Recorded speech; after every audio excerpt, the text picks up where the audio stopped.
J'ai acheté ma Renault 4 en 2008. Il s'agit d'une version Simpar 4 roues motrices de 1979 et c'est l'année où justement les frères Marot se sont engagés dans la première édition du rallye Paris-Dakar avec justement une Renault 4 Simpar 4 roues motrices et ils ont fini 5e.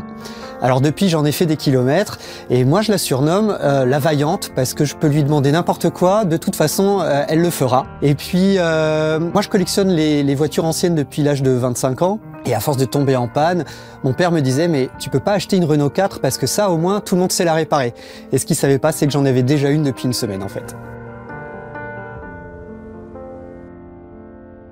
La Renault 4, c'est un modèle véritablement iconique parce qu'il s'est vendu à plus de 8 135 000 exemplaires pendant plus de 30 ans dans une centaine de pays. Donc, c'est un véhicule qui a marqué des générations d'automobilistes et aujourd'hui, il y a encore de nombreux jeunes qui ont comme première voiture une Renault 4 ou par exemple qui s'engagent au rallye du 4L Trophy. Donc la Renault 4, elle est vraiment transgénérationnelle et donc elle parle vraiment aux émotions. On a tous une histoire avec la Renault 4. Et aujourd'hui, l'enjeu, c'est de continuer à faire vivre ces émotions.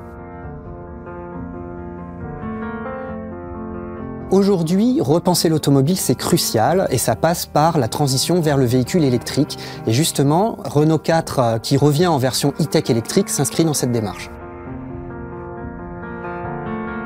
J'ai accueilli la Renault 4 comme une bonne nouvelle. On la reconnaît immédiatement, ne serait-ce que la face avant, ou bien encore sa silhouette avec cette forme spécifique des portières arrière qui viennent dessiner la forme des troisièmes vitres latérales. La Renault 4 a une vraie personnalité et aujourd'hui, elle vient réécrire une histoire dans le paysage automobile et dans l'histoire de l'automobile.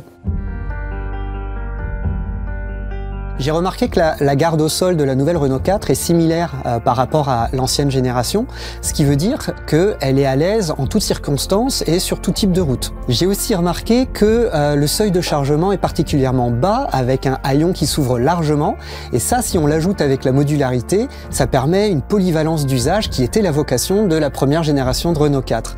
Et alors aussi en clin d'œil, c'est la position du levier de vitesse sur le tableau de bord qui rappelle celui de la R4 historique, c'est juste que le geste est un petit peu différent, mais en beaucoup plus agréable.